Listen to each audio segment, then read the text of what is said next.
Habitat. Esta ayuda se ofrece para contratos a tiempo completo, con una duración mínima de 6 meses, y la puede solicitar cualquier persona jurídica, con o sin ánimo de lucro, una persona física empleadora o una entidad privada, siempre que tenga su sede en España. La cuantía de las ayudas oscila entre los 3.800 y 4.300 euros por contrato, dependiendo si la persona contratada pertenece a algún colectivo prioritario. Puedes presentar tu solicitud hasta el 15 de marzo de 2021. Contratación.empleaverde.es.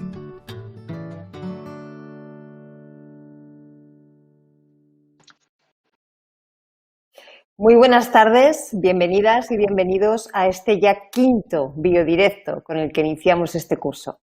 La Fundación Biodiversidad del Ministerio para la Transición Ecológica y el Reto Demográfico puso en marcha el pasado 22 de mayo Biodirectos, un ciclo de encuentros en directo y a distancia realizados a través de plataformas específicas y retransmitidos de manera simultánea en diferentes canales de redes sociales, en Twitter, en Facebook y en YouTube. El objetivo de estos encuentros es divulgar el papel de la biodiversidad en relación a la salud, así como aquellos temas vinculados a las oportunidades de una reconstrucción verde tras la crisis global generada por la COVID-19. No queremos que esto sea un webinar más, sino que pretendemos ir creando toda una bioteca, algo que nos ayude a entender mejor los retos que la protección y mejora de la biodiversidad nos plantea. En este quinto biodirecto queremos analizar cómo la recuperación verde se conecta de forma directa con el desafío que supone el reto demográfico y cómo, impulsando la recuperación turística y comercial y una diversificación económica, se puede atraer el talento al medio rural de forma que fije población y propicie el cuidado y el uso sostenible de nuestro entorno. Queremos profundizar en lo que supone este reto demográfico y la apuesta por una transición hacia modelos de desarrollo sostenibles, impulsando proyectos innovadores que faciliten el emprendimiento de colectivos como jóvenes y mujeres, así como la inserción sociolaboral de los trabajadores más vulnerables y que contribuyan al mismo tiempo a la transición energética y al desarrollo de proyectos de economía circular a escala global. También queremos dar visibilidad al trabajo que realizan en el mundo rural los emprendedores y emprendedoras de la red Emprende Verde, la mayor comunidad de apoyo al emprendimiento verde y azul en España. Una red que cuenta ya con más de 9.500 personas que quieren impulsar una transición ecológica y justa a través de nuevos modelos de empresa que pongan en el mercado soluciones con un mayor impacto social y ambiental positivo. Como ven, muchos temas para analizar y unos invitados de excepción para ello. Me gustaría pasar a presentarlos, ya que tenemos el lujo de contar hoy con Franco Llovera Serra. Franco, buenas tardes. Él es consultor especialista en políticas públicas y de innovación social en desarrollo rural. Bienvenido. Nos acompaña también María Sánchez. Hola María, muy buenas tardes. Veterinaria de campo y escritora. Es muy posible que su nombre les suene y la hayan seguido. Tenemos con nosotros a María Eugenia Sada Baetayo, directora general de Plastic Repair System. Muy buenas tardes, Eugenia. ¿Qué tal? Y tenemos el gusto también de que nos acompañe Elena Cebrián, secretaria general para el reto demográfico del Ministerio de Transición Ecológica. ¿Qué tal, Elena? Muy buenas tardes. Antes de escuchar todo lo que tienen que contarnos, vamos a ver un vídeo explicativo que nos ayudará a centrar mucho mejor el tema que queremos abordar.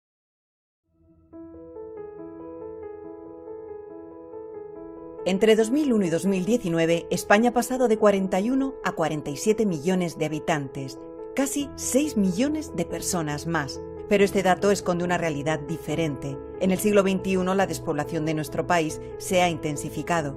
Los municipios de baja densidad de población suponen ya el 48% de la superficie del país. La economía verde como gran aliada ante el reto demográfico. La despoblación en España afecta en mayor medida a los pequeños pueblos.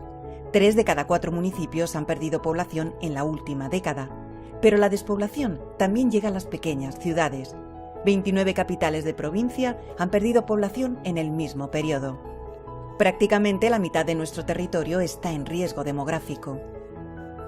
España se enfrenta a un reto poblacional en el que el emprendimiento verde debe ser protagonista de una transición hacia un modelo más sostenible y descarbonizado, que impulse la restauración de los ecosistemas y las medidas de adaptación basadas en la naturaleza. Este modelo necesita territorios vivos, comunidades con capacidad para desarrollar nuevos proyectos que sirvan como base para un país que mira hacia el futuro, que fomente como derecho la plena conectividad digital y la movilidad sostenible para impulsar una diversificación económica. El objetivo es atraer población, fijar el talento y propiciar el cuidado y el uso sostenible de nuestro entorno. El Gobierno de España ha puesto en marcha la Estrategia de Transición Justa, que siguiendo las directrices de la Organización Internacional del Trabajo y las recomendaciones del Acuerdo de París, tratará de maximizar las oportunidades de empleo y emprendimiento generado por la transición hacia un modelo de desarrollo bajo en carbono.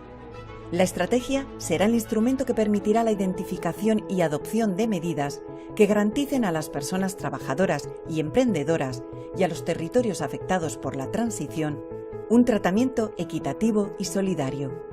La Fundación Biodiversidad del Ministerio para la Transición Ecológica y el Reto Demográfico, a través del programa Emplea Verde y la Red Emprende Verde, impulsa proyectos para favorecer esta transición ecológica y justa a través del empleo y el emprendimiento y apuesta por la sostenibilidad y la innovación en todos los sectores económicos. Una economía circular y baja en carbono que integre la biodiversidad y el uso eficiente de los recursos naturales en la gestión y en los procesos empresariales creará un motor de crecimiento económico verde con el que se podrán afrontar los grandes retos actuales para construir un futuro más justo, resiliente y sostenible. Bueno, ya ven que el tema tiene múltiples aristas y derivadas que iremos desgranando con nuestros invitados y también con ustedes, con su participación a través del perfil de Twitter de la Fundación Biodiversidad, usando siempre el hashtag Biodiversidad. Recordamos que solamente podremos atender aquellas preguntas que contengan este hashtag y que se hagan sobre la propia publicación del evento. También se podrá participar a través de la publicación en Facebook. Y ahora ya sí, vamos a dar paso a escuchar lo que tienen que contarnos nuestros invitados. Empezaremos con Franco Llovera Serra.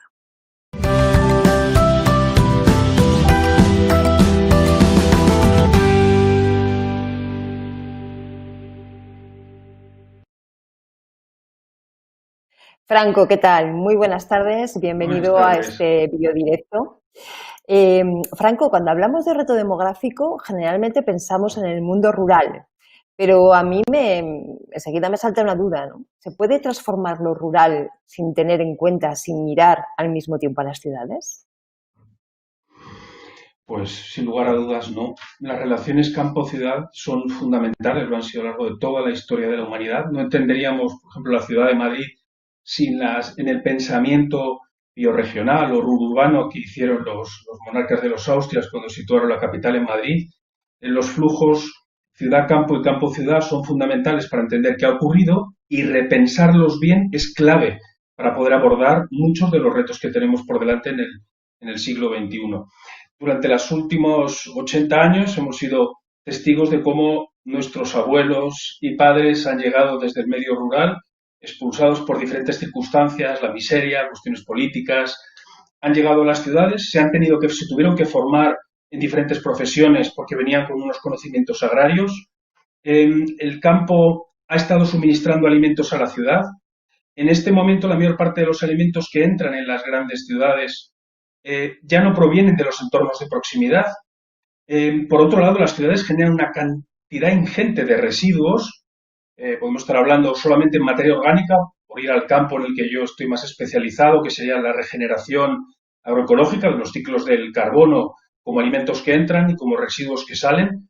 Estamos generando aproximadamente 150 kilos por habitante y año de materia orgánica que acaban yendo a un vertedero, a plantas que normalmente no están en el propio municipio que genera estos residuos y que generan una gran cantidad de gases de efecto invernadero. Entonces, repensar qué hacemos con un excedente demográfico en las ciudades.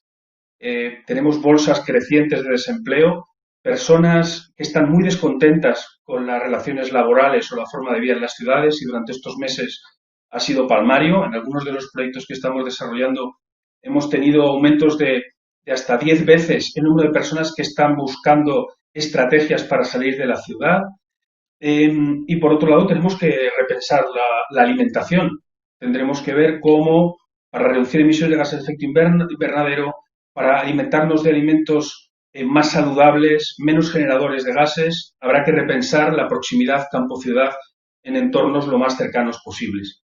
En eso, pues yo considero que la metrópoli de Madrid, como capital del Estado, puede y debe repensar cuál va a ser sus relaciones de flujo. Y uno de los factores claves en la organización de los flujos va a ser la población excedente de los entornos urbanos, excedente no por una decisión política venida de arriba abajo, sino porque hay gente que quiere salir de la ciudad en este momento. ¿Cómo podemos acompañar políticas públicas de salida? En este mapa veis las zonas más escasamente pobladas de España, que también lo son de la Unión Europea, sobre todo en la frontera con Portugal, Castilla y León y Extremadura, pero también en lo que llaman las tierras de la Celtiberia, Aragón, Castilla-La Mancha y Castilla y León. Y de colores un poco más suaves, anaranjados, son las que siguen estando muy por debajo de las densidades de población de la Unión Europea, y tenemos que pensar cómo hacemos estos reajustes demográficos que al tiempo sirvan para reducir las emisiones y para volvernos a alimentar de un modo más próximo y más sano con esos excedentes demográficos. Puede haber actividad en el sector servicios, sin lugar a dudas, reindustrialización o de tipo más bien artesanal en pequeñas plantas, pero yo creo que las claves para la regeneración del medio rural, la regeneración es agraria y fundamentalmente en clave agroecológica. No vamos a negar que hay otras posibilidades de producir alimentos, pero la agroecología va a ser la modalidad en la que, respetando más los ecosistemas, mejor integrados en la biodiversidad que tenemos que ser capaces de preservar, silvestre y ganadera, vamos a ser más capaces de población, sobre todo si a la vez estas comunidades pueden suministrar esos alimentos de proximidad a las ciudades, y si para fertilizar tierra, esas tierras que se pongan en un uso más extensivo, más agroecológico, más mitigador y más adaptativo, aprovechamos los residuos de materia orgánica que generan las ciudades. Yo creo que esta es parte esencial de la agenda que tendremos que plantearnos. Estamos hablando de doble enlace, que es cuando una comunidad de salida en entornos urbanos, hemos hecho experiencias en Alcalá, en Madrid o en Móstoles, grupos de personas de entornos urbanos, movimientos vecinales, con apoyo municipal, quieren salir de la ciudad, se generan comunidades de salida, se les acompaña para que después comunidades de acogida, que son pueblos que estén interesados en poner tierras a disposición de estos nuevos productores agroalimentarios, agroecológicos, y articular esos flujos demográficos con inteligencia desde el punto de vista de las políticas públicas. Como veis en esta imagen, es muy poco eficiente en términos de flujo y gran demandante de energía los sistemas convencionales o industriales, una sociedad que requiere meter insumos a que incorpora mucha materia orgánica a la ciudad, la mayor parte de la cual son residuos. Según las fuentes, entre el 50 y el 30% de los alimentos se están desperdiciando, y tenemos que repensar sistemas de bajos inputs energéticos, con alta eficiencia en el uso de los recursos, recirculando el nitrógeno, el fósforo, el potasio. Algunos de estos elementos van a ser escasos a lo largo de las próximas décadas, y todos estos elementos, tanto sociales como de flujos ecológicos y como de eficiencia energética, deben ser reconsideradas en las agendas de cambio climático y de el reto demográfico y de repoblación. Desde el planteamiento que vengo algún tiempo trabajando, consideramos que una repoblación de base agroecológica debe ser una política de Estado, o de las comunidades autónomas que tienen competencias en desarrollo rural, porque tenemos pocos años para llevar a cabo algunos de los cambios fundamentales. Tenemos compromisos de reducción de emisiones de gases de efecto invernadero que no son fácilmente asumibles en la agenda del año 2030, y combinando diferentes elementos es algo posible, y tendremos que ponernos a ello tarde o temprano. Así que mucho ánimo a todas y a por los cambios y el repensar los flujos campo-ciudad. A por los cambios y a repensar. Estamos efectivamente en momentos de repensar muchas cosas, pero me gusta mucho esa idea de flujos, Franco. Me gusta porque trasciende de alguna forma la imagen que habíamos tenido hasta ahora del mundo rural y el mundo urbano como dos realidades separadas, cuando están muy interconectadas y son absolutamente dependientes para lo bueno y para lo malo, ¿no? Por tanto, me gusta mucho. Y fíjate, pensaba en los primeros días de esta pandemia, ¿no? Aquello que durante mucho tiempo hemos teorizado o hemos hablado de qué pasaría si una ciudad se quedara cerrada, cuánto tiempo tendría, para cuántos días dispondría de alimentos, ¿no? Siendo que las ciudades ya no producimos prácticamente nada de lo que comemos. Y era algo que flotaba en el ambiente, ¿no? Una cosa que siempre se había planteado desde un punto de vista teórico o especulativo y de repente lo veíamos allí como una amenaza cierta que afortunadamente no se dio, pero que nos dio que pensar mucho. Por lo tanto, efectivamente, cojamos todo eso para reflexionar. Y ahora sí, me gustaría que nos centráramos en el campo desde una visión muy particular, que es la que nos va a dar María Sánchez.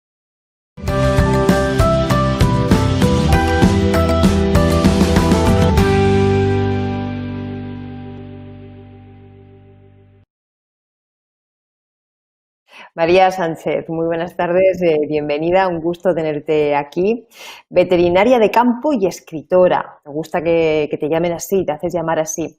Dos preguntas muy concretas. Primero, ¿hace falta una narrativa para el desarrollo rural, una nueva narrativa que nos lo explique?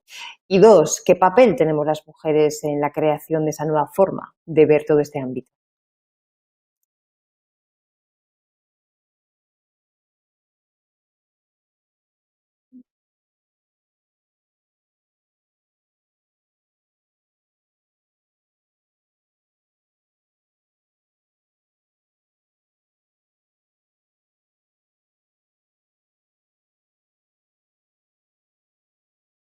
Reflexionemos qué se ha escrito desde el rural, desde qué altavoces, desde qué plataformas, desde qué clases sociales, ¿no? Desde qué géneros, ¿no? Y si los propios habitantes de esos medios rurales, a mí me gusta hablar siempre de medios rurales en plural, porque igual que los hombres y las mujeres rurales son diversos y diferentes, no hay un solo tipo de pueblo, no solo hay un tipo de campo, ¿no? Los que trabajamos en el campo lo sabemos, no todo el mundo tiene el mismo oficio, ¿no? Y creo que es muy importante servir de altavoz y que ellos empiecen a contar de primera voz sus historias, ¿no? Esta falta de narrativa rural se ha visto para mí muy reflejada en las políticas públicas y en las políticas agrarias comunes, ¿no? Y aquí hablo de la PAC. Hablamos de sostenibilidad, hablamos de biodiversidad, ¿no? Y es muy curioso porque si cogemos el mapa, yo voy a hablar de mi comunidad, pero prácticamente se corresponde con el resto de la península. Si cogemos el mapa de los espacios naturales protegidos que tenemos en este territorio, todos esos parques nacionales y naturales maravillosos, y eso si cogemos ese mapa por ahí. Y por otro lado, cogemos el mapa de donde hay pastos, de donde hay ganadería extensiva, veremos que coinciden, donde hay ganadería extensiva y pastoreo y pastores y raza autóctona y con lo de los espacios naturales protegidos, pero es que si cogemos el tercer mapa de la gente que recibe la ayuda de la política agraria común, nos llevaremos la sorpresa de que la gente que conserva y que cuida y que mantiene la biodiversidad y que hace posible esos espacios naturales protegidos no reciben ese dinero, ¿no? Entonces, ¿a quién le estamos facilitando las cosas, ¿no? Y esa es una pregunta que me gustaría lanzar esta tarde. ¿Por qué pagamos a la persona que contamina? Porque si vemos los mapas de la gente que recibe la PAC, el 80% en España, en Agrodigital hay un mapa chulísimo que lo podéis ver, reside en las grandes ciudades, reside en Madrid, en ciudades como Sevilla, como Córdoba, en las capitales, donde no se produce alimento, como bien ha comentado Franco, ¿no?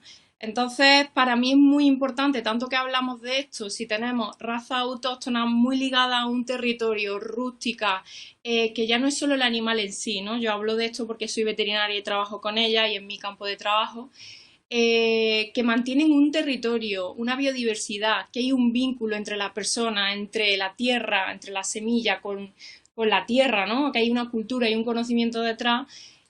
¿Por qué no incentivamos esas maneras de producción, ¿no?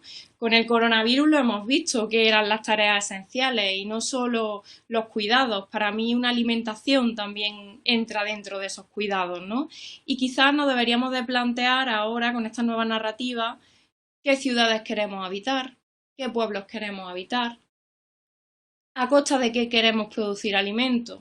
porque ya no es solo la distancia y los métodos de producción, es las personas que hacen posible nuestro alimento, en qué condiciones están, ¿no?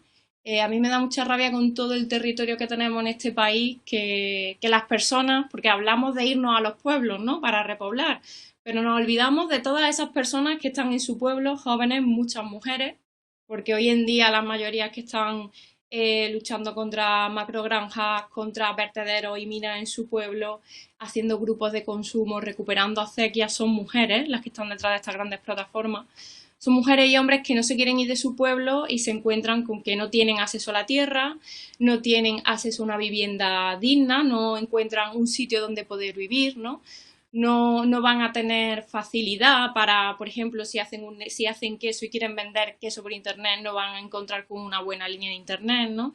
Entonces, creo que también otra cuestión que lanzo para el debate, si os parece, que estamos hablando mucho de teletrabajo con la pandemia y aquí vuelvo a sacar a Franco, pero nos olvidamos del tierra-trabajo, ¿no? Que es que el medio rural y su ligación al sector primario es muy clara, ¿no? Entonces debemos de tenerlo claro.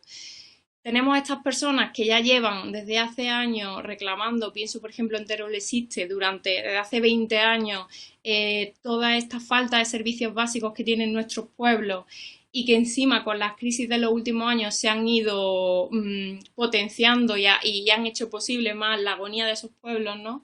Pues no podemos olvidar de dónde venimos, ¿no? Ahora que tanto hablamos de la antigua normalidad y de la nueva normalidad, ¿no?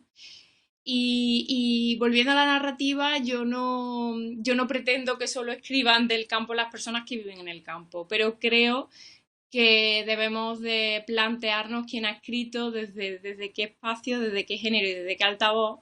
Y cuando nos pongamos esa gafa y empezamos a coger libros que traten el tema, artículos, suplementos, películas, veremos que esa diversidad tan rica que tienen nuestros medios rurales, nuestras lenguas, nuestros acentos, nuestras historias, todo el patrimonio cultural que tenemos, se reduce a dos extremos que siempre me gusta ponerlos de ejemplo, ¿no?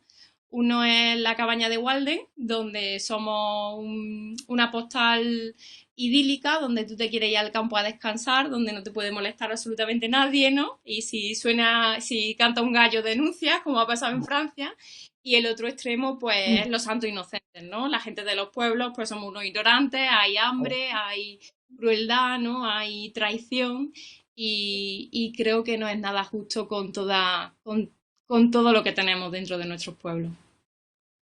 Desde luego, yo quiero pensar que esos imaginarios están cambiando ya, ¿no? Aunque efectivamente los referentes que dices están allí, pero quiero pensar que esos imaginarios están cambiando. La verdad es que da datos tremendos con todo lo que tiene que ver con la PAC y con todo lo que tiene que ver con una realidad compleja que en estos momentos hay que gestionar, ¿no? Pero fíjate, María, en un momento en el que se está hablando del 5G, ¿no? Llega el 5G, vamos a poder conectarnos mucho más rápido desde cualquier sitio, con mayores prestaciones, el Internet de las cosas, todo va a ser posible ya. Y todavía hay muchos espacios de esos mundos rurales, como tú bien llamas en plural, que no disponen ni de una conexión, digamos, habitual, ¿no? Como las que podemos estar utilizando ahora mismo para hacer este vídeo directo. O sea, que efectivamente son fenómenos que hay que cuidar, ¿no? Como se hablan. Muchísimas gracias, María. Ella ha puesto el acento más como buena veterinaria de campo, ¿no? Y escritora, más en esa realidad de los aspectos ganaderos, agrícolas, de los mundos rurales. Me voy a quedar con esa idea de hablar en plural que me ha gustado mucho. Pero también existen desarrollos de carácter industrial en esos mundos rurales, ¿no? Y para eso hemos llamado hoy y hemos invitado a que nos acompañe a María Eugenia Sadaba Etayo.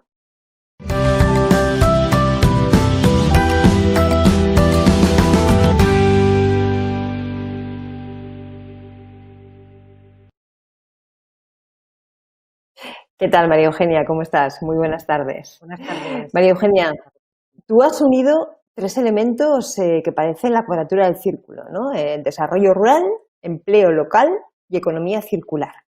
Desde luego tiene todas las pintas de ser una tríada ganadora. ¿Cuáles han sido, desde tu experiencia, las claves para que esos tres elementos hayan podido converger? Buenas tardes, Cristina. Muchas gracias por la invitación a participar en estas jornadas. Voy a tratar de responder a tu pregunta contándoos pues, lo que ha sido mi experiencia en el mundo empresarial dentro de lo que es el entorno rural. Comentaros que yo siempre he estado vinculada o he tratado de estar vinculada al mundo de la economía circular, tratando de huir de una economía lineal de producción, consumo y, y lo que es desecho.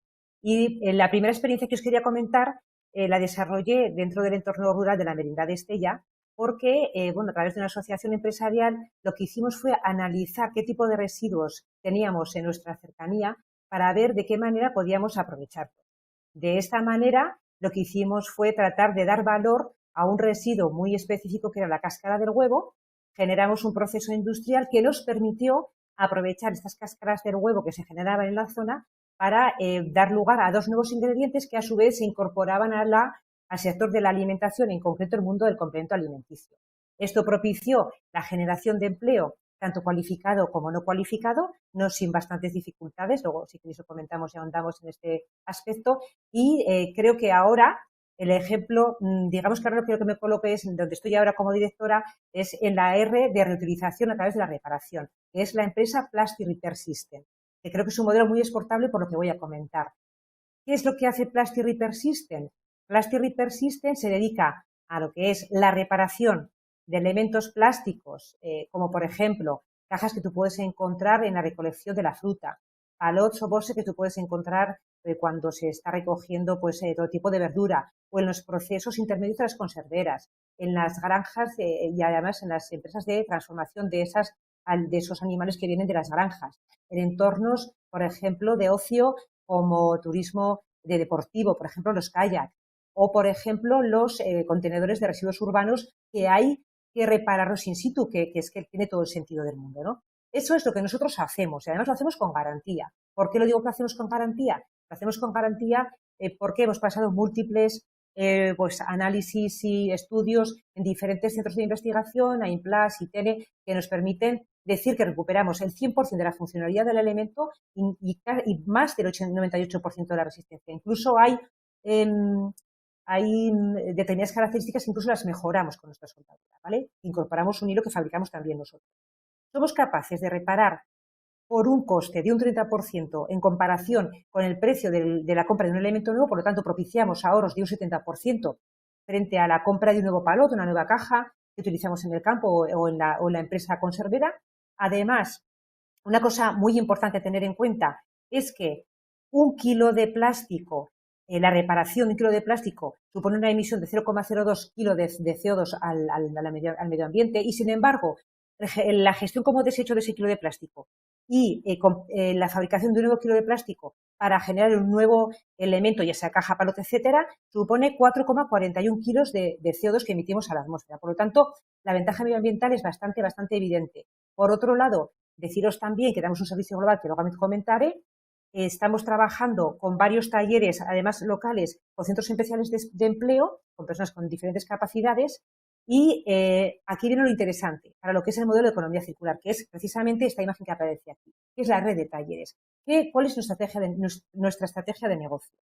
Por un lado, tenemos 13 talleres, de los cuales 3 de ellos están vinculados a empresas productoras, grandes generadoras de este tipo de uso de materiales plásticos y en ciudades y áreas industriales grandes, pero es que luego tenemos 9 que están ubicados en pequeñas localidades rurales, como por ejemplo Barbastro, como por ejemplo Térmens, como por ejemplo Agoncillo, en diferentes comunidades autónomas, que permiten a autónomos, porque trabajamos en un modelo de franquicia o concesión, digamos en este modelo de estos 9 talleres que estoy comentando, rurales o locales, que permite a estos autónomos reparar estas cajas que hemos comentado anteriormente. Esta caja para recoger la fruta, la fresa, para recoger la alcachofa, para recoger el brócoli, para la transformación en la propia conservera, además del kayak, además del RSU, además de de depósitos para tractores, atomizadores. Es decir, es un plástico que hay en cantidades ingentes en los entornos rurales y vinculados al desarrollo rural que actualmente existe,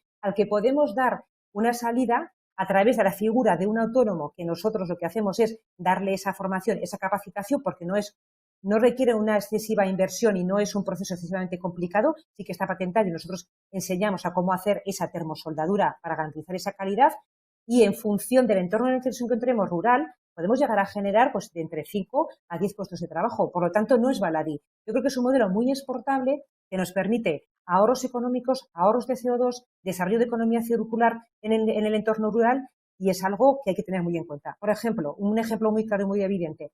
¿Veis el paloto, la caja grande verde enrejillada de la imagen? Bueno, pues esa misma caja, pero monobloque, sin las rejillas, puede llegar a pesar 26 kilos en cuanto a plástico, ¿vale? Sin embargo, nosotros con 0,10 kilos de plástico lo reparamos, tiene un precio estimado de 100 euros, nosotros podemos hacer la reparación entre 20 y 30 euros y el ahorro de emisiones de CO2 es brutal, porque la fabricación de un elemento nuevo supone este elemento 114 kilos de emisiones de CO2 y la reparación 0,52 kilos de emisión de CO2. Por lo tanto, todos son ventajas. Es decir, creemos que este modelo es muy exportable a las zonas rurales por todo lo que estamos comentando. Además, está vinculado a un desarrollo agroalimentario, que es lo que estaba comentando antes, Franco, que me parece súper interesante y puede facilitar este movimiento y esta fijación de personal. No sin decir que también hay dificultades, como estaba comentando anterior ponente, de todos los temas que puedan ser relacionados con la conectividad, por ejemplo, o por ejemplo la capacitación del personal o las comunicaciones. No tenemos que llevarnos a engaño, necesitamos infraestructuras mínimas para poder desarrollar todas estas iniciativas que te encuentras con dificultades y múltiples en el entorno rural. Pero cabe y se puede. El PRS es un ejemplo de ello y el tema de la valorización de las cáscaras de huevo también es otro ejemplo. Yo creo que es cuestión de ponerse a estudiar y exportar estas iniciativas. Bueno, da gusto escuchar, María Eugenia, cómo habéis conseguido efectivamente alinear elementos tan diversos. Lo que tiene que ver con el reciclaje, lo que tiene que ver con la economía circular, por lo tanto, los mundos rurales, procesos industriales, personalidades múltiples. La verdad es que habéis conseguido aunar un montón de retos conjuntamente que no es nada fácil y sobre todo con una visión de red, ¿no? Que muchas veces se nos olvida lo importante que es el intentar articular territorio, porque el territorio lo articula mucho, no solamente las carreteras, ¿no? Y redes como esta que tú estás planteando también articulan el territorio y también generan dinámicas de sinergias muy positivas. Así que yo creo que tenemos mucho que aprender de experiencias como estas y lo seguiremos haciendo, ¿no? Y supongo que también tiene mucho que contarnos para aprender de experiencias y en un proceso además de mejora continua, nuestra siguiente invitada, Elena Cebrián.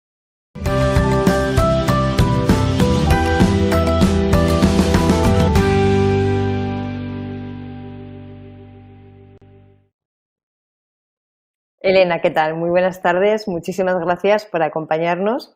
Lo decía al principio, Elena es secretaria general para el reto demográfico. Un reto que acaba de integrarse en el MITECO, en el Ministerio para la Transición Ecológica y el Reto Demográfico. Elena, ¿cómo se garantiza la transversalidad que forzosamente debe de tener una secretaría como esta dentro de un ministerio tan complejo? Buenas tardes a todos. Muchas gracias, Cristina, por la introducción y por una pregunta tan clave, porque esa es una de las palabras que quizás podría decir que más utilizamos en nuestro trabajo. En esta Secretaría General para el Reto Demográfico, dentro de la estructura administrativa del Ministerio de Transición Ecológica y Reto Demográfico. Es una Secretaría General de nueva creación, es nueva de este año. Hemos tenido que crearnos también y autoinventarnos porque nos pilló el confinamiento pues apenas echados a andar, pero bueno, hemos aprovechado todos los medios que estaban a nuestro alcance, hemos aprovechado para recabar muchas opiniones y hablar también, ver en ese momento lo que estaba pasando con la COVID, pero también tener esa necesaria mirada de futuro o a largo plazo. Esta Secretaría General lo que significa es que es una prioridad del Gobierno, por eso está a este nivel de este ministerio, que es una vicepresidencia del Gobierno. También que se consolida la estructura para trabajar con esa visión transversal o multisectorial y que construye sobre el trabajo hecho por el anterior comisionado, que fueron las directrices sobre el reto demográfico en España, que atiende a tres retos que componen el reto demográfico, si me permitís. El primero de ellos, el más acuciante, el más visible y el que emocionalmente quizás nos toca más a todos, es el de la despoblación. Pero también estamos abordando la cuestión del envejecimiento, que se da muchas veces ligado y correlacionado con la despoblación, pero también en otros ámbitos de nuestra sociedad, y es muy importante por esa visión de futuro. Y así también otro de esos retos que abordamos, que es los efectos de la población flotante en muchas zonas de nuestro territorio, independientemente de si sean zonas urbanas o rurales. Muchas veces nos surge la pregunta de por qué reto demográfico en un ministerio que aborda la economía verde, la transición ecológica, la descarbonización, las políticas ambientales o el cambio climático. En primer lugar, por esa visión transversal que nos dan las políticas ambientales y por esa visión que tienen que tener hacia futuro, una visión con la mirada larga. ¿Por qué? Porque tanto cuando hablamos de políticas ambientales como cuando hablamos de reto demográfico, al final nos estamos planteando cómo queremos vivir, cómo queremos organizar nuestra sociedad, cómo nos vamos a mover, cómo vamos a desarrollar nuestro ocio o nuestros viajes, o también, como le hemos estado comentando ahora mismo, qué es lo que vamos a comer y de dónde vamos a tener esos alimentos. Es decir, estamos mirando a ese modelo de sociedad que queremos construir, más justo, más inclusivo, más verde, más equilibrado territorialmente también. Las políticas ambientales, lo que compartimos, como decía, es esa transversalidad, esa necesaria visión desde múltiples ópticas y desde múltiples sectores, combinando y buscando las sinergias entre todos ellos. Y también porque significa romper determinados paradigmas que a veces han abundado en los debates, como puede ser que la economía y el medio ambiente están enfrentados o que lo rural y lo urbano son cosas separadas, o que las políticas que tengan rentabilidad social no pueden tenerlas económicas o viceversa. Es decir, estamos en toda esa romper para construir cosas nuevas y una sociedad mejor. La gran pregunta, claro, desde el Gobierno, desde la posición de esta Secretaría General, es cómo lo hacemos. Y ese cómo lo hacemos para nosotros tiene una labor fundamental de coordinación y de impulsar un sistema, una forma de gobernanza al multinivel administrativo que tenemos en nuestro Estado. Para empezar, necesitamos un órgano de coordinación entre todos los ministerios del Gobierno para que sean sensibles a la visión del reto demográfico, sean sensibles a los problemas de la despoblación y introduzcan en sus medidas, en sus planes, en sus actuaciones, la visión del reto demográfico y cómo facilitar o mejorar o reconducir determinadas políticas que en otro momento han causado perjuicios en términos demográficos.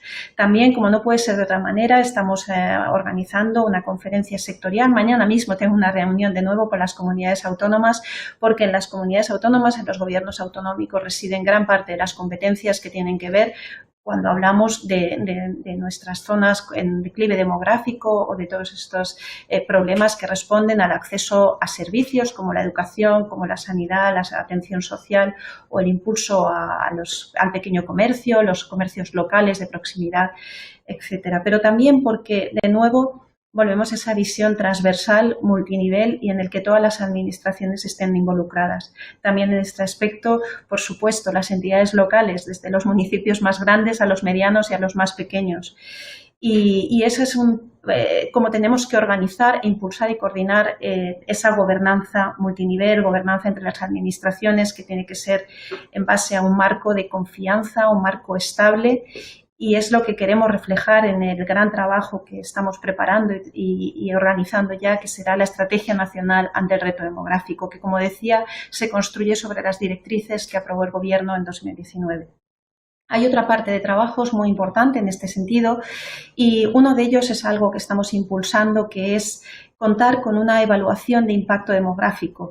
Es decir, a la hora de proponer nueva legislación o nuevos planes o proyectos que previamente tuvieran una evaluación de los posibles o potenciales impactos, tanto positivos como negativos, y por tanto que hay que paliar o que hay que resolver en términos demográficos. Esto es lo que en algunos otros países o en un contexto europeo a veces se ha conocido como el rural proofing, es decir, hacer un chequeo previo para evitar problemas posteriores. Eso es lo que estamos también montando.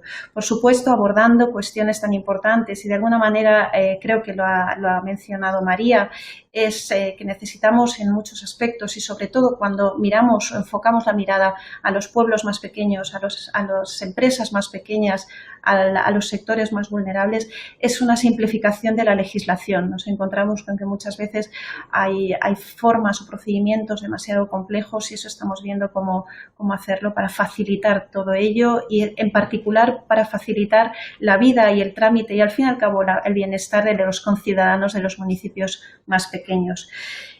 Por supuesto, no podemos dejar de trabajar en este sentido con una parte muy importante de nuestra Secretaría General dedicada al análisis demográfico, al análisis cartográfico, donde llegamos a un nivel de detalle muy, muy fino que nos permite ver una realidad en base a números, a estadística, a indicadores, que es muy necesario para plantear cualquier política pública y que nos permite eso, como decía, un nivel de detalle incluso en aquellas zonas con una despoblación generalizada, con una densidad muy baja, incluso por debajo de los 8 habitantes por kilómetro cuadrado o 12,5 habitantes por kilómetro cuadrado.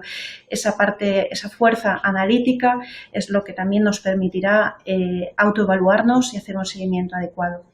Y por último, todo ello lo construimos y lo trabajamos partiendo del enorme reconocimiento a tantas personas, asociaciones, ayuntamientos y agrupaciones, incluso también partidos políticos que han estado durante 20 o 30 años llamando la atención sobre este fenómeno, reclamando que se atendiera a ese sentimiento de pérdida que ahora tenemos que ser capaces entre todos de construir y de reconvertir en un sentimiento de oportunidad y de una mirada de futuro. Muchas gracias.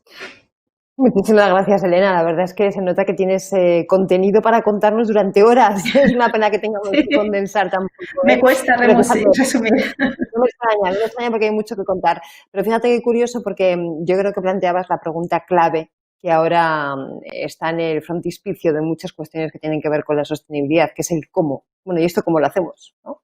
Yo creo que tenemos cada vez más claro lo que hay que hacer, lo que no hay que hacer, lo que hay que hacer, la urgencia de hacerlo, y muchas veces nos falta profundizar en el cómo, ¿no? Bueno, pues como ven, muchísimos temas encima de la mesa, de los qués, de los cómo, de todo, y eso es lo que vamos a tratar ahora con nuestros invitados en la siguiente mesa redonda. La Fundación Biodiversidad pone en marcha nuevas convocatorias de subvenciones. El programa Emplea Verde ofrece ayudas para la contratación de personas desempleadas en el ámbito de la sostenibilidad. Esta ayuda se ofrece para contratos a tiempo completo, con una duración mínima de 6 meses, y la puede solicitar cualquier persona jurídica, con o sin ánimo de lucro, una persona física empleadora o una entidad privada, siempre que tenga su sede en España.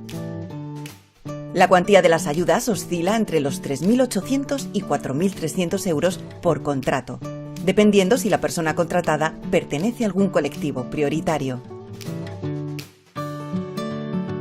Puedes presentar tu solicitud hasta el 15 de marzo de 2021. Contratación.empleaverde.es.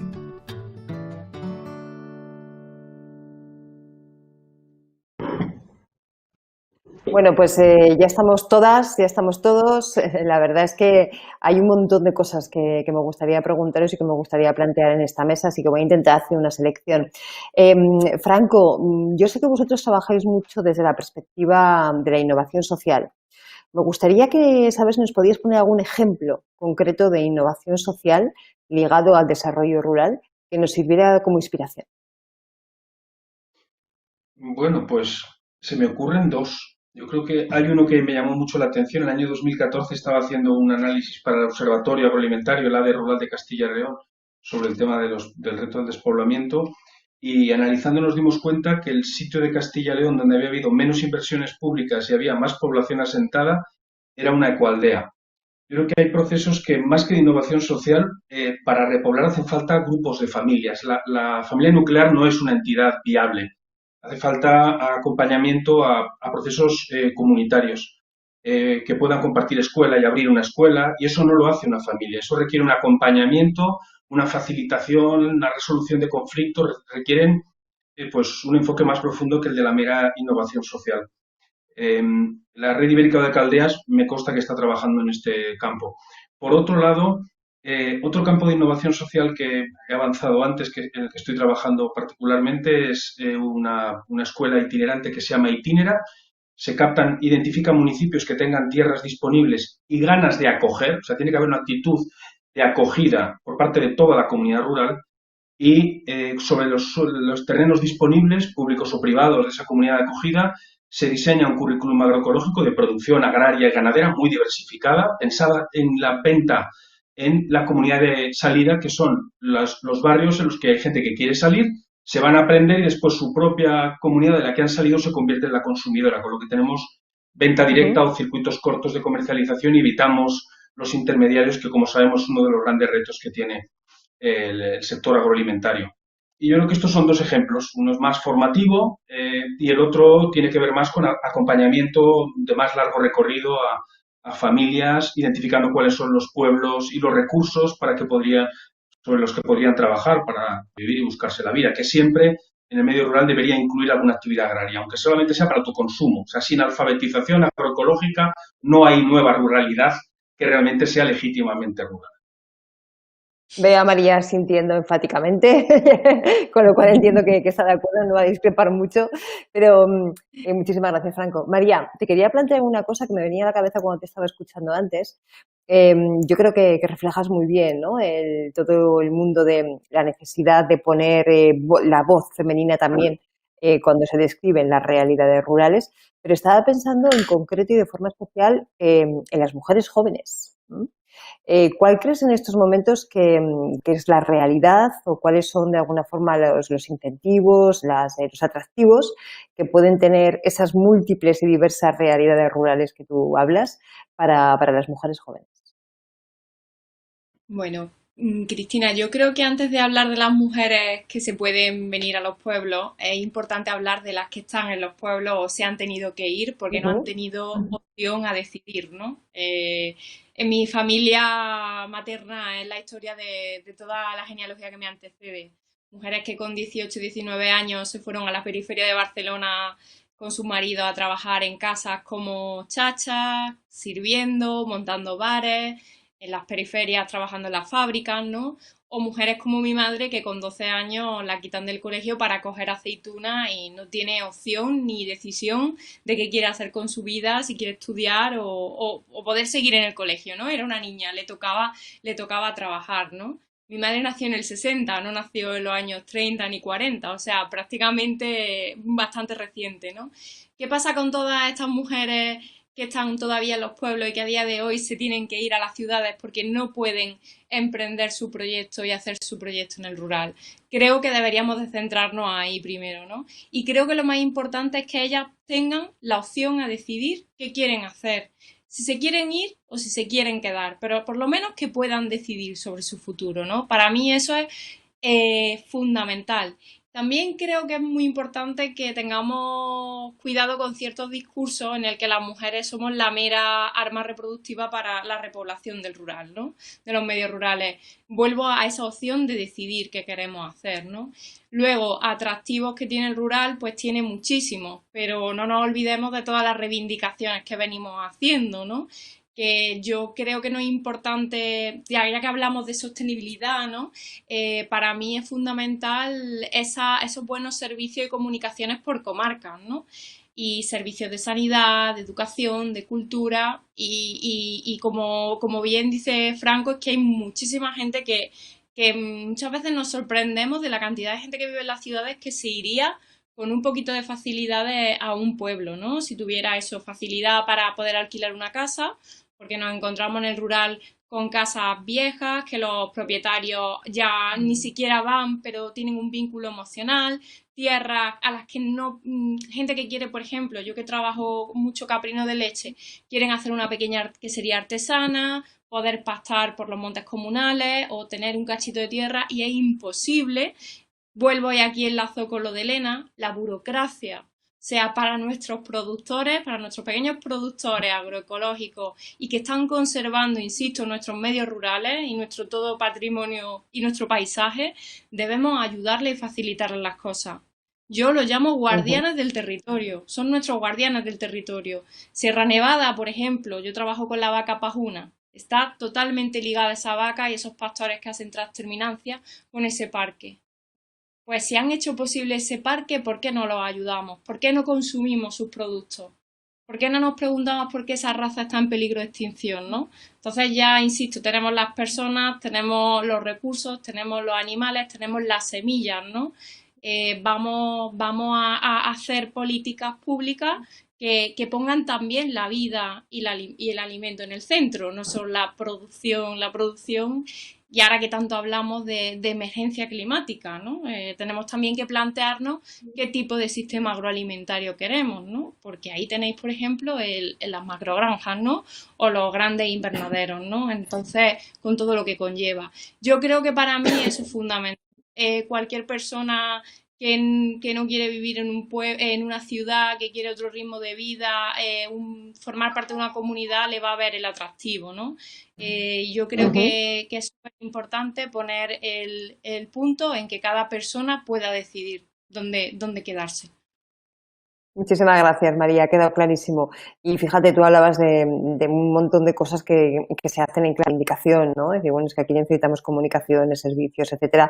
Me gustaría saber, María Eugenia, cómo has vivido tú esto desde tu experiencia como emprendedora, ¿no? Muy innovadora. ¿Cuáles han sido, tú crees, las principales dificultades que te has encontrado para alcanzar tu empresa? Y si crees que han sido diferentes a las que habrías tenido si hubieras estado en cualquier ciudad.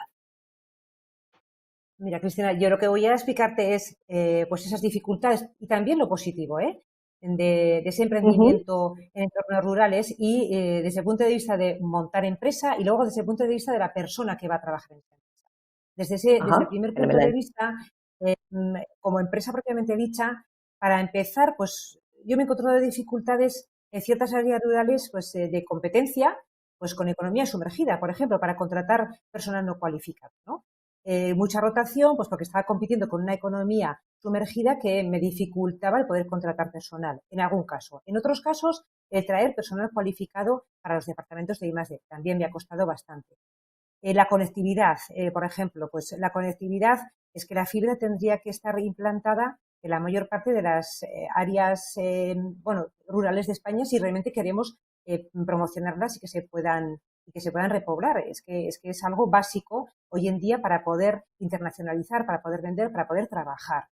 Por otro lado, áreas industriales. Bueno, pues al final en las áreas industriales tú cuando te vas a ubicar en un área industrial, qué menos que unos mínimos servicios, una gestión de residuos adecuada, una electrificación que no suponga un corte de suministro que luego tienes problemas en las máquinas, o por ejemplo, todo lo que tenga que ver, pues no sé, pues poderte tomar un café, aunque eso ya es algo, digamos, menos prioritario, pero electrificación, servicios informáticos, una adecuada presión del agua, todo ese tipo de cosas es lo que te encuentras cuando te vas a las áreas rurales. También tengo que decir, por contra, que yo sí que he tenido la experiencia muy positiva de grupos de desarrollo rural como TEDER, como DER en Navarra, que nos han ayudado muchísimo, o sea, que han apostado por nosotros y que nos han apoyado para lanzar la iniciativa en el entorno rural. Eso desde el punto de vista empresarial. Estas son dificultades que nosotros nos hemos encontrado a la hora de implantarnos en pues, estas poblaciones de 1.000, 1.200 habitantes, con unas áreas industriales pues, que tenían muchas carencias, lógicamente también, pero ¿qué es antes, la gallina, el huevo? O sea, eso también tenemos que pensarlo. Porque, como decía Franco, tiene que haber una apuesta, pues yo creo que conjunta o globalizada, por decirlo de alguna manera. Luego, la persona el biólogo o el químico que traemos a mí me ha pasado de Madrid o incluso de Cuba, ¿no? ¿Qué quiere? Bueno, pues lo que quiere es pues, un lugar donde llevar a sus niños para que puedan ir a la escuela, una sanidad, unos servicios mínimos sanitarios, pues unas comunicaciones adecuadas, mínimo ocio. Eso es lo que espera esa persona. A veces en un entorno rural tienes que desplazarte pues para poder llegar a. Luego también, por lo menos en la zona donde yo me encuentro, las comunicaciones por carretera están bastante bien, O sea, quiero decir, eso sí que está bastante bien. Comunicaciones pues mejorables, pero bueno, eso es un poquito los inconvenientes que como emprendedora, desde un punto de vista empresarial y como, digamos, qué buscan esas personas que nosotros tratamos de fijar en el territorio, que les gustaría tener en la zona. Me encanta que plantees las cuestiones de hándicaps, pero también los beneficios desde un punto de vista y desde el otro, ¿no? Creo que ambas visiones son complementarias y hay que ponerlas encima de la mesa y no siempre pasa. Por lo tanto, me gusta mucho escucharlo. Me parece un discurso fresco e innovador. Elena, todos los que estamos oyendo, fíjate, ¿no? Lo que nos contaba Franco, lo que nos contaba María, lo que nos cuenta Eugenia, de alguna forma remite a un nivel de cambio de una envergadura absolutamente tremenda, ¿no?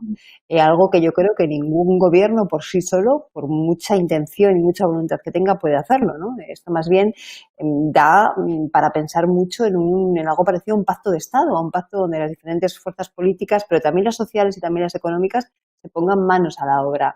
¿Crees que esto sería, primero, interesante y segundo, posible? Sí, en efecto, es lo que estamos buscando y es nuestro objetivo y de alguna manera nuestro mandato como Secretaría General, aunque, como digo yo siempre, en sí mismo es un reto abordar este gran pacto de Estado contra la despoblación o ante el reto demográfico en nuestro país. Y es así porque primero ha calado mucho en la sociedad, gracias, como decía antes, a mucha gente que ha estado luchando por mantener sus pueblos, por mantener sus formas de vida, por innovar en sus pueblos o con respecto a sus formas de vida, por emprender, por toda esa lucha social que hay que recoger y, como decía, eso ha calado gracias también a la labor de los medios de comunicación, a muchos escritores, que tenemos una aquí, pero ha habido muchos, es un tema que se ha puesto mucho sobre la mesa y tiene que tener una respuesta por parte de los gobiernos.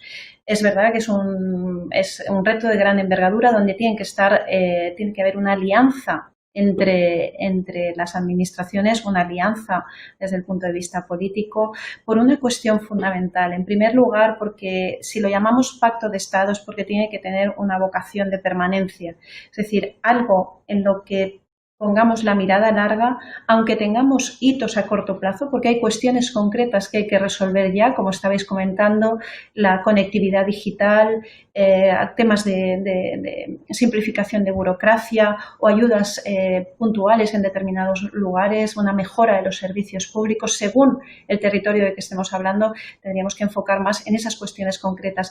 Pero la fuerza que le puede dar un pacto de Estado es que sea un acuerdo social permanente a largo plazo y que busque para todos los ciudadanos que vivimos en este país, independientemente de dónde vivamos o de dónde vengamos, que busque una igualdad de oportunidades y un acceso en las mismas condiciones a los servicios públicos y a servicios públicos de calidad. Ahí es donde tenemos que actuar enfocando nuestras políticas públicas, rediseñando allá donde haga falta, evaluando y viendo que se pueden llegar a buenos resultados. Pero también creo que ahí hay que hacer desde las administraciones todas un ejercicio de autocrítica y ver en los últimos 20 años qué es lo que ha fallado. Es decir, ya no estamos yendo a los orígenes de los años 40 o incluso antes de la revolución industrial de todo el siglo XX, por qué se despoblaron nuestras zonas de interior, sino que tenemos que ir a esa historia más reciente, ¿no?, que hemos hecho con las políticas europeas, cómo las hemos diseñado, cómo podemos reconducirlas, y ahí tenemos que hacer un ejercicio de autocrítica y de rediseño de esas políticas. Y también muchas veces, como se suele decir, igual no tenemos que hacer más políticas o más leyes, sino mejores políticas y mejores leyes. Y yo creo que esto tiene una aplicación directa y necesaria cuando estamos hablando de despoblación o en general cuando estamos hablando de afrontar el reto demográfico, que es, como insisto, despoblación, envejecimiento y población flotante. Qué importante es esto que comentas, Elena, de repensar todo esto. Era muy importante hace 6 meses, antes de que empezáramos a vivir en esta pandemia, pero probablemente es más importante ahora, que se han puesto en evidencia muchos de las carencias, de los fallos que tienen diferentes aspectos de nuestra sociedad, y entre ellos lo que tiene que ver con el equilibrio territorial también. Por lo tanto, si antes ese replanteamiento que decías era importante, yo creo que ahora cobra todavía más actualidad, ¿no? Yo creo que tenemos toda la sensación, yo por lo menos la tengo, de estar ante un reto que es grande, que tiene muchas aristas, que tiene múltiples derivadas, que afecta prácticamente al conjunto de lo social, de lo económico, de lo político, pero por algún sitio hay que empezar, no se puede hacer todo a la vez. Así que me gustaría que me dijerais rápidamente cada uno de vosotros, si tuvierais una varita mágica, ¿no?, para decir las 3 prioridades, las 3 primeras cosas que habría que poner en marcha de aquí a la próxima semana, porque Elena lo decía muy bien, yo creo, hay que tener mirada de largo plazo, pero hitos a corto que nos vayan señalando el camino para conseguir esa mirada a largo, ¿no? Bueno, pues si tuviéramos que seleccionar esos tres prioridades para poner en marcha la semana que viene, ¿cuáles serían? A ver si coincidís. Franco, empezamos contigo. Pues yo creo que una de ellas tendría que ver con mejora de la renta. Se está trabajando ahora mismo el tema de la fiscalidad. En Escocia han demostrado que con una fiscalidad adecuada han crecido en las zonas más despobladas y con más riesgo para que se siga ahondando en el despoblamiento, una renta directa de transición a quien viva en determinados pueblos en función del número de habitantes o que se quiera desplazar a esos municipios. Sé que es complejo, pero una renta directa, hay muchas personas que quieren irse pero no tienen los recursos para poder mantenerse mínimamente durante unos meses, al menos un año, en fin, es una cuestión, luego entrar al detalle. La segunda de las que creo que tendría, al menos yo me dedico a ellas y me preocupa especialmente, aunque sé que no es prioritaria, es el tema de acceso a la tierra. Un banco de tierras donde hubiera condiciones de cesión apoyadas desde políticas públicas con modelos de enfiteusis, es decir, a largo recorrido, que pudieran ser heredables aunque no fueran propietarios. No hablamos del acceso a la tierra en propiedad, sino el acceso a la tierra para poderla trabajar. Entonces, los bancos de tierras, que Red Terra hemos estado trabajando en ello durante la última década bien y hay mucha demanda. Luego faltan otras medidas de acompañamiento, lo has dicho, hay muchísima complejidad en este tipo de medidas. Y creo que la tercera, en un sentido amplio, nos encontramos con que el acceso a la vivienda es un problema y aunque hay políticas de apoyo al emprendimiento, habéis mencionado los grupos líder, pero yo creo que le falta algún ajuste. No sé si algunos sistemas de acceso preferente a inversiones, ayudas a las inversiones o la capitalización de nuevas empresas en medio rural. Ahí me quedo. Muchas gracias. Genial, nada, ¿eh? 3 ejes absolutamente estratégicos. María, tus 3 deseos para la semana, para ponerlos en marcha inmediatamente. Pues mis 3 deseos van muy en línea con todo lo que ha expuesto Franco, pero sí quizá añadiría el tema de, bueno, ya lo hemos comentado, de la simplificación de la burocracia y sobre todo yo me centraría en potenciar y defender a nuestros pequeños productores de alimentos y fomentar pues una soberanía alimentaria y poner pues eso, la vida y la producción de la comida y el alimento en el centro, ¿no? Y ahí pues entraría toda la cadena, desde la persona, como bien ha señalado Franco, que no es cuestión de heredar la tierra, sino trabajarla para poder trabajarla, desde esa persona que trabaja la tierra, ese producto hasta ese mercado, ¿no? Yo creo que es fundamental que podamos tener la población, y ya hablo tanto desde los pueblos como de las ciudades, acceso a una alimentación sana y producida de forma sostenible y de forma respetuosa con el territorio, ¿no? Y que, bueno, aquí ya podríamos hablar de bienestar animal, de con qué raza y con qué semillas se hacen, ¿no? Y bueno, totalmente de acuerdo con el tema de la vivienda, con el tema de la renta y ya lo he señalado, el tema de la simplificación de la burocracia y vuelvo a nombrar la política agraria común. ¿Qué PAC queremos, no? Creo que habría que darle una vuelta a la PAC y de verdad reconocer el trabajo que hacen tantos pastores y tantas ganaderas y tanta gente que trabaja en la tierra conservando nuestros patrimonios. Creo que ahora que tanto hablamos, tanto miedo estamos con los incendios forestales, con el cambio climático, que cada vez va a ir a peor el tema de los incendios, a estos custodios y guardianes del territorio les deberíamos de reconocer y remunerar su trabajo, ¿no? Y efectivamente un escenario ya indudable de cambio climático, porque fijaros que decimos, todo esto hay que repensarlo en un momento de pandemia, sí, un escenario donde el cambio climático ya empieza a mostrarse mucho más virulento de lo que las peores previsiones anunciaban y en un momento mucho más incipiente, o sea, muy anterior a lo que se pensaba que podía ser, ¿no? Por lo tanto, efectivamente, ese elemento que hasta ahora no había salido, escenario de cambio climático, hay que tenerlo presente como telón de fondo de todo lo que nos pase. Eugenia, tus 3 prioridades desde el punto de vista, bueno, como quieras, como empresaria, como mujer que vives en el ámbito rural, como tú quieras. Te diría que como emprendedora del ámbito rural me parece importantísimo lo que hemos comentado antes, la conectividad y los servicios, mínimos servicios en áreas industriales rurales, mínimos de gestión de residuos, agua, electrificación, energías renovables. Me parece básico para potenciar ese desarrollo. También me parece muy importante repensar las ayudas de los consorcios de desarrollo rural, como ha dicho Franco, que a mí me parece que, bueno, que hay que actualizarlas, si bien yo tengo que decir que, por lo que a mi experiencia ha tocado, me he sentido muy bien tratada y siempre apoyada. Y por otro lado, algo que es que siempre, bueno, yo noto que sigue fallando, que es la comunicación de estas ayudas. ¿Cómo hacer llegar a los emprendedores? Seguimos fallando en la comunicación, se desconocen las ayudas. Yo no sabría decir, porque es la gran asignatura pendiente, cómo se debería de hacer. Pero hay mucho desconocimiento y a verlas haylas muy interesantes y te ayudan mucho, por tanto, por parte de consorcio, por parte de cámaras, por parte las hay. Pero hay que mejorar esa comunicación o el saber cómo llegar a esos emprendedores para que sepan que por detrás hay unas entidades que les apoyan para poder desarrollar sus ideas. Para mí estos serían 3, si pudiese pedirlo para la semana que viene, sería lo que elegiría. Está clarísimo. Cuestiones muy concretas, además llevadas a cabo del más absoluto pragmatismo, ¿no? Que muchas de ellas son claves en cualquier sitio. Elena, yo creo que muchas de las cosas que estás escuchando dices, yo también lo querría, ¿no? Sí. Pero tú tienes la pragmática de las dificultades que lleva la gestión de todo este tipo de cosas, porque hay algunos elementos que tienen que ver con cuestiones de carácter político, administrativo, pero otros probablemente escapan, ¿no? Tienen más que ver con dinámicas sociales, económicas, etcétera, etcétera, o con otro tipo de negociaciones. Teniendo en cuenta todo esto, ¿cuáles serían tus 3 prioridades ahora? Sí, bueno, 3 prioridades que lo mismo me cuesta muchísimo resumir y realmente todo ello se combina. Es interesantísimo y muy útil este diálogo porque no sé si me veis, pero estoy aquí apuntando, son muchas ideas muy interesantes y una visión muy práctica, muy directa. Pero vamos allá. Mi primera idea de lo que tenemos todos que hacer, cada uno en su responsabilidad, creo que es necesario un apoyo desde el punto de vista de la innovación.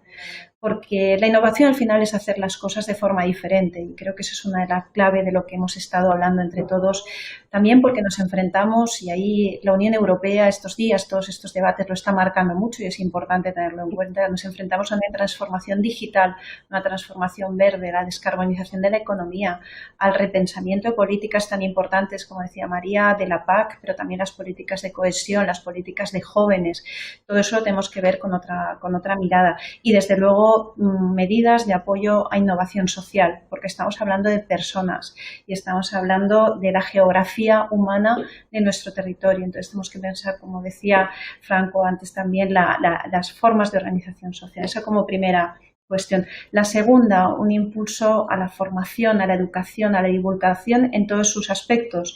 Y con esto me refiero no solo a lo que entendemos por educación formal, que por supuesto y garantizar eso como un servicio público fundamental, sino también en lo que significa las necesidades de nuevas habilidades o habilidades adaptadas a las necesidades de cada territorio. Y ya hablamos de formación profesional o de formación universitaria. Y también una formación más allá en lo que es a nivel o a escala cultural, geográfica o de historia de lo que somos. Es decir, estamos perdiendo mucho en nuestro patrimonio humano, cultural y natural también e histórico y tenemos que ser capaces de inculcar a nuestros niños o a nuestros conciudadanos, a nuestros vecinos y vecinas, todo eso que tenemos en esa España, en esos mundos rurales diferentes, ¿no? Y en tercer lugar, creo que lo que estamos haciendo aquí hoy, y me parece muy importante, es cambiar la mirada y romper estereotipos.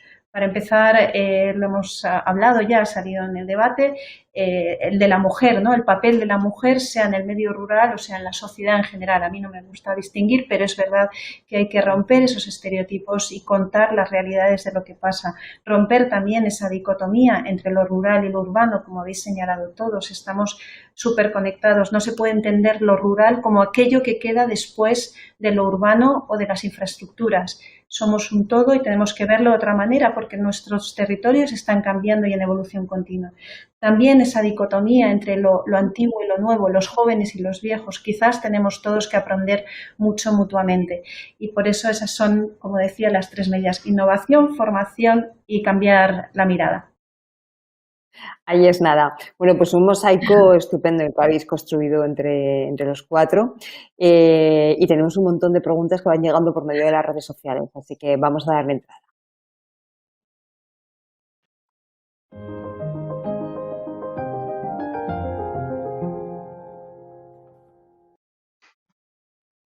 Muchas preguntas, decía, muy concretas, muy directas, porque yo creo que habéis conectado muy bien con realidades de personas que nos están viendo.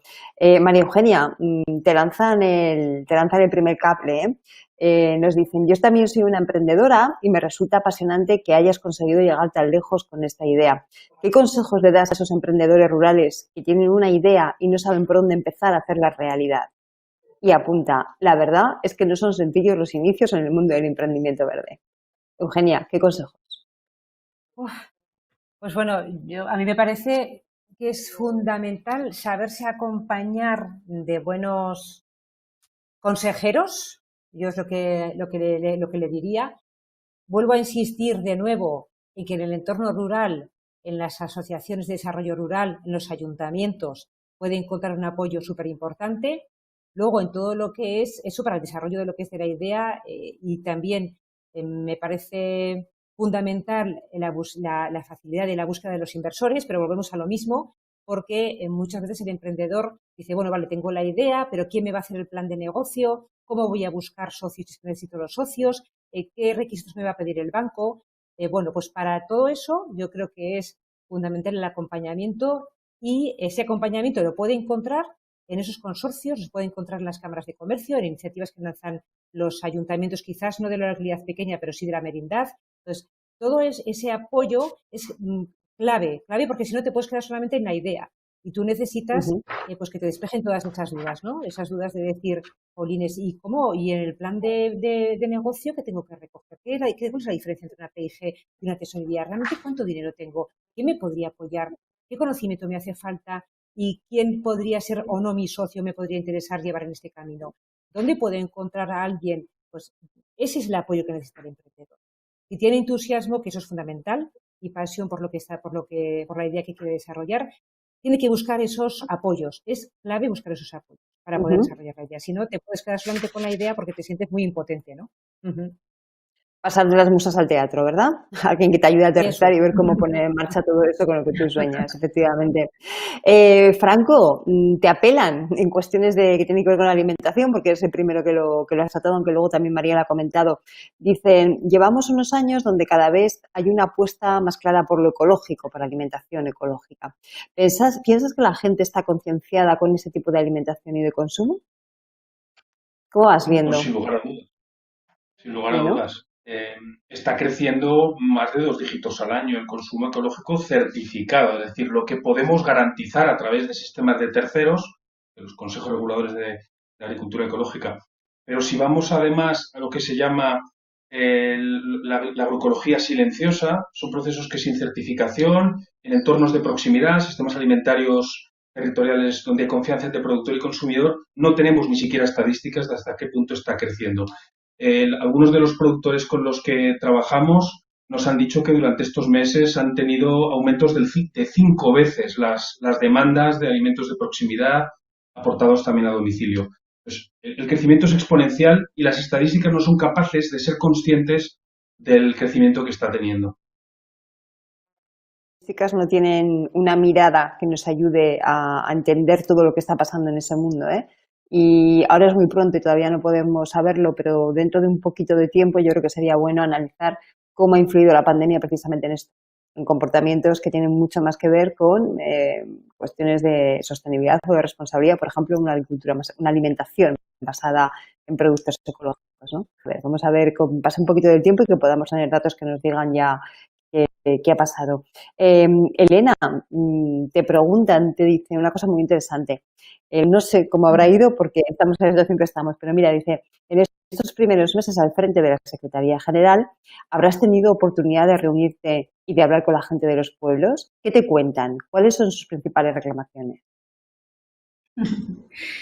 Sí, la verdad es que sí, hemos tenido ocasión, no tanto presencialmente como nos hubiera gustado, pero como decía, no nos ha impedido pues entrar en contacto con distintas personas de agrupaciones, municipios, personas individuales, muchas asociaciones, y sí, vamos recabando bastante también. Todos nosotros, los que formamos el equipo, que somos muy multidisciplinares, venimos de distintos ámbitos y cada uno trae sus experiencias, y bueno, tenemos que reconocer que con más o menos lejanía todos tenemos un pasado en un pueblo o tenemos una vinculación con esas otras geografías humanas que decía.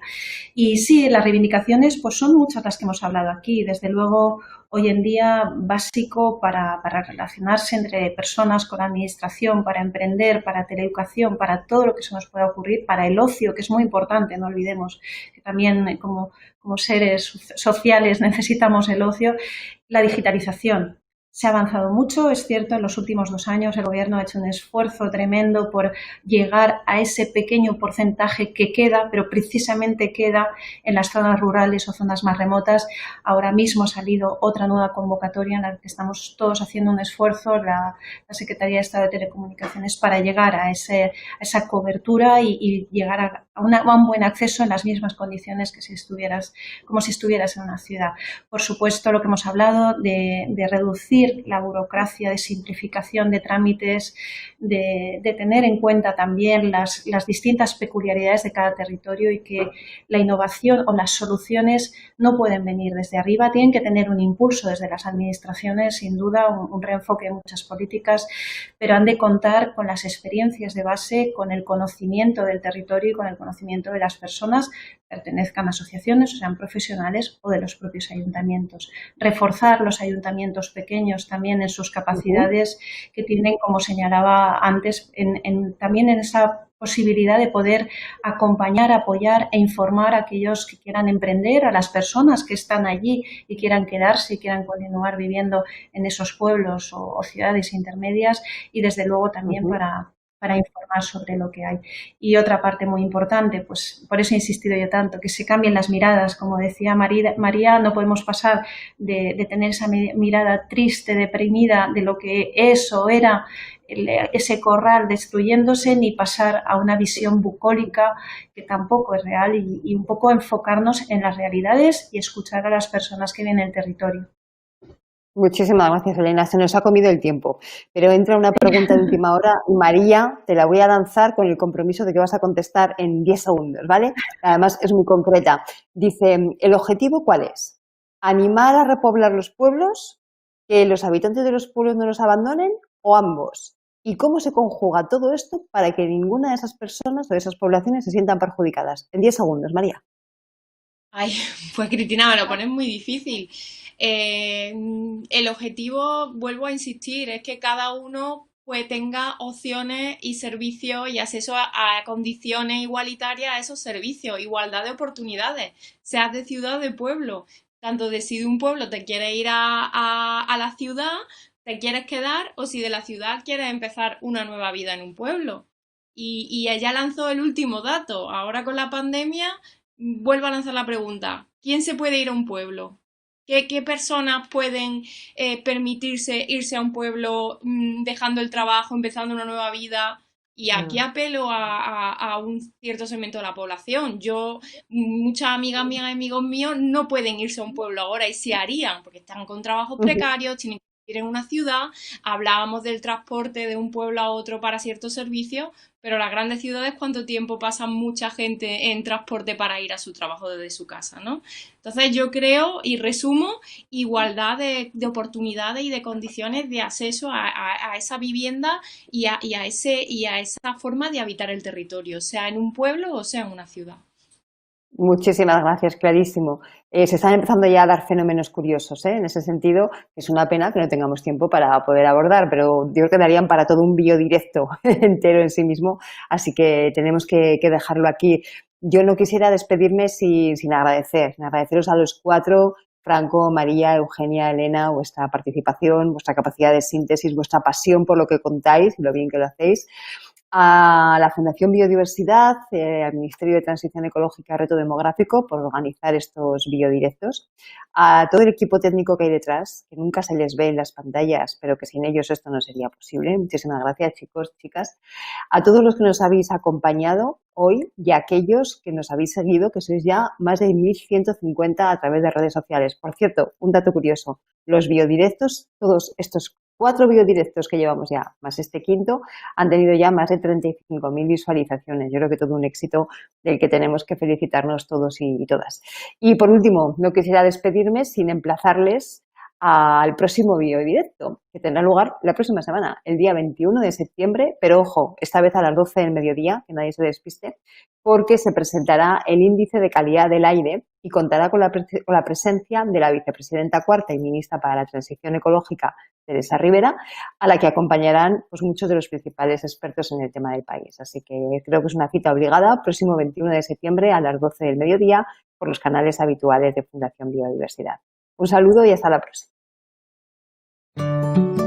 la Fundación Biodiversidad pone en marcha nuevas convocatorias de subvenciones. El programa Emplea Verde ofrece ayudas para la contratación de personas desempleadas en el ámbito de la sostenibilidad.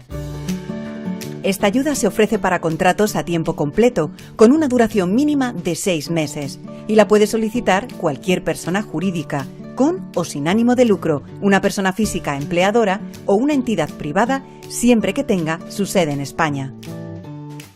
La cuantía de las ayudas oscila entre los 3.800 y 4.300 euros por contrato, dependiendo si la persona contratada pertenece a algún colectivo prioritario. Puedes presentar tu solicitud hasta el 15 de marzo de 2021. Contratación.empleaverde.es